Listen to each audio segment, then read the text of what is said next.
Once upon a time, there lived a wealthy merchant and his 3 daughters in the 10th century. One day, the father was to go to a place far away, and he asked his daughters what they wanted on his return. The first and the second daughter asked for lovely dresses, but the third daughter, whose name was Beauty, said, "Father, I only need a rose plucked by your hand." The merchant, on his way back, had to cross through the deep forest. It was dark, and the merchant tried to find a place to sleep. He suddenly found a huge castle. The towers were irregular, and there were huge stained glass windows that glistened in the moonlight. Lining the entrance were several stone carvings of deformed monsters, and as the father approached them, he felt as if they were staring into his soul. He went inside to find nobody.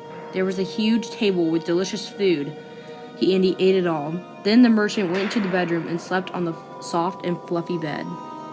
The next day, too, the weather was dark and gloomy, and the merchant still did not find anyone in the castle.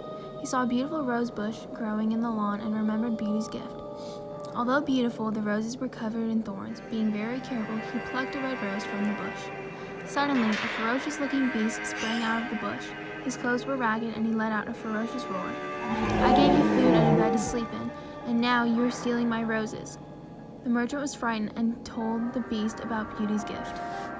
The beast decided to make a deal with the merchant and to send Beauty to his castle in exchange for his life. The merchant agreed and ran back home. He cried and told his daughters about the beast, but Beauty loved her father a lot and agreed to go with the beast. The beast treated Beauty with lots of kindness. He was never rude to her. He let her stay in the biggest room and let her roam in the secret, musty garden. Beauty would sit near the roaring fireplace and sew while the beast kept her company. At first, Beauty was afraid of the beast, but slowly she began to like him. One day, the beast asked Beauty to marry him, but she refused. She was still afraid of his fearful and horrifying face, yet the beast still threatened her to love him. Beauty missed her father a lot.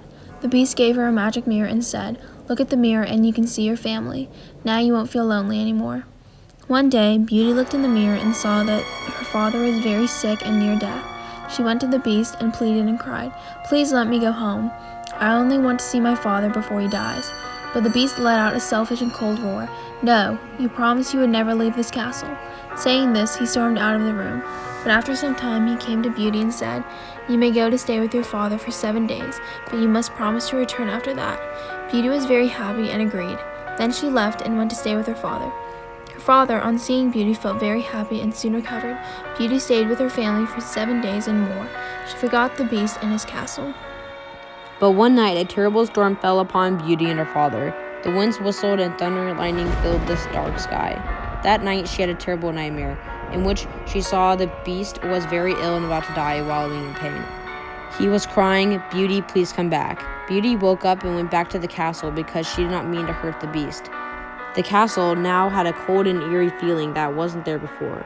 The castle that she once called home now felt foreign to her. She cried and said, "Please don't die, beast. I will live with you forever." The beast screamed at her, "You left me. I can never forgive you. If I can't have you, no one can." Suddenly, an old hag comes out of the shadows and breaks Beast from his curse, making him well and powerful. He is now grateful to be back, but unforgiving of Beauty. Using his new supernatural strength, he picks her up and throws her off of the balcony.